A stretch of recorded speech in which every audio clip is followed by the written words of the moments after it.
अस्सलाम वालेकुम मेरे प्यारे दोस्तों, कैसे हैं आप? ठीक हैं। मैं कुछ दिनों से मंजर आम से गायब था, लेकिन इसकी मेन वजह यह थी कि मेरी तबीयत बहुत ही ज़्यादा ख़राब थी। और मेरी तबीयत ख़राब क्यों हुई ये मैं आपको ज़रा बता देना चाहता हूँ कि जो हम अपने बच्चों को जंक फूड खाने की इजाज़त देते हैं और जिस फूड के अंदर जहर ही जहर होता है और वो हमारे बच्चे बड़े शौक़ से खाते हैं और हम उनको बड़े शौक़ से वो खर्ची और जेब खर्च देते हैं कि वो जाकर ये बेहुदा खाने लेकर आते हैं और अपनी तबीयत और सेहत को ख़राब करते हैं और वालिदैन के लिए परेशानी का बाइस बनते हैं। मैं अपनी एक बात बताऊं, आज से एक हफ़्ता पहले मैंने सिर्फ एक बर्गर खाया था।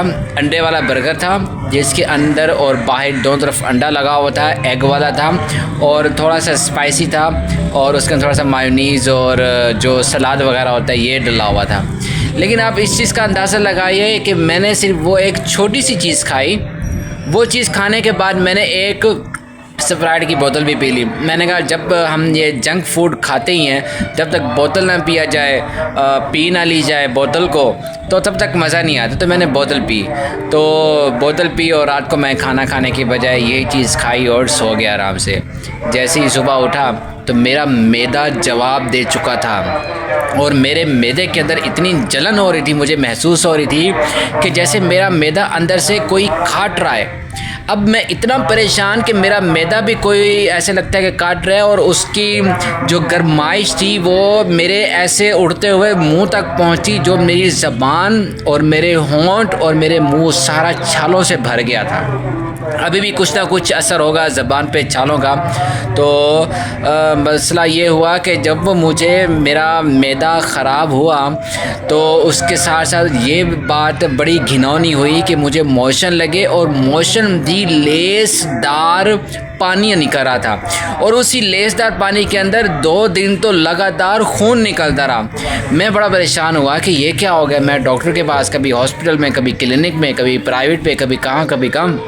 डॉक्टर मुझे कहने लगे कि आपने खाया क्या था। मैंने कहा मैंने कुछ भी नहीं खाया था। कहते याद करो क्या खाया था। मैंने डॉक्टर को बताया, मैंने कहा यही चीज़ मैंने खाई थी। डॉक्टर ने बोला कि वो जो आपने जो भी चीज़ खाई थी उसके अंदर कोई ऐसी चीज़ थी जो एक्सपायर थी, जो ख़राब थी, जिसकी वजह से जहर आपके मैदे के अंदर फैल चुका है।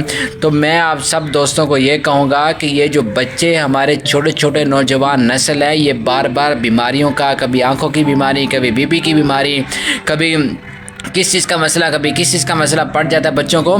तो मैं ये समझता हूँ कि बच्चों को कंट्रोल करना चाहिए कि वो फ़ास्ट फूड से गुरेज करें, चाहे वो पिज़्ज़ा है या वो बर्गर है या वो सैंडविच है या वो जिंगर के आइटम्स हैं। किसी किस्म का जो फ़ास्ट फूड है ना, इससे आज के दौर में कम से कम अपने आप को बचा के रखें, क्योंकि हमारी ग़िज़ाएँ ख़राब हैं तो हमारा मैदा ख़राब होता है। जब हमारा मैदा ख़राब होता है तो फिर हमारी जो सोचने का लेवल है वो भी ख़राब और माउफ हो जाता है, क्योंकि हमारा माइंड नहीं अच्छे से सेट रहेगा, हमारा जिस्म नहीं अच्छे से सेट रहेगा, जिसकी वजह से हम बेतहाशा एहसास कमतरी का शिकार रहेंगे, ना हम अच्छे से बोल पाएंगे, ना पढ़ पाएंगे।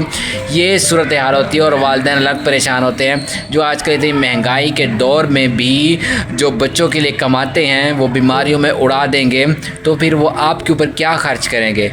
इससे बेहतर ये है कि एक इंसान जो है वो 120 रुपए की या 150 रुपए की स्टिंग तो ख़रीद लेता है, पर वो 60 रुपए का बेहतरीन और खारिज दूध पीना गवारा नहीं करता। वो 200 रुपए वाली घटिया तरीन बोतल ले तो लेते हैं पीने के लिए, अपने ज़बान के जायके के लिए, पर वो 200 रुपए का जो जूस है वो नहीं पी सकता, वो फ्रेश जूस जो बनवाते हैं। तो अगर इंसान ये चीज़ सोचने पर आ जाए कि वो अपने पैसे कहाँ खर्च कर रहा है और क्या उसको खाना चाहिए, यकीन जानिए आपकी सेहत सही हो जाएगी और आपको कभी भी किसी किस्म की बीमारी नहीं होगी। अल्हम्दुलिल्लाह मैं ठीक ठाक हूँ और आप तमाम दोस्त मज़ीद दुआ भी करें कि अल्लाह ताला मेरी सेहत हमेशा बरकरार रखे और अल्लाह ताला जो है मुझे मज़ीद शिफायाब करे, क्योंकि अभी भी थोड़ा थोड़ा असर उस जलन की वजह से अल्हम्दुलिल्लाह मैदा ठीक है पर मुंह के ऊपर बड़ा हो रहा है। तो अल्लाह ताला जो है तमाम बीमारों को शिफायाब करे, शिफाए कामिला आजिला अता फ़रमाए और सबको रब्बुल आलमीन अपनी हिफ्ज़ मान में रखें। और अल्लाह ताला से मैं दुआ करूँगा कि हमारे वालिदैन को समझ बूझ अता फ़रमाए कि जो अपने बच्चों को जंक फूड और ख़ास तौर पे फ़ास्ट फूड जो जहर है बिल्कुल हमारे बच्चों के लिए, वो जो खाते हैं उनसे बचने की उनको तौफ़ीक़ अता फ़रमाए। अल्लाह हाफ़िज़।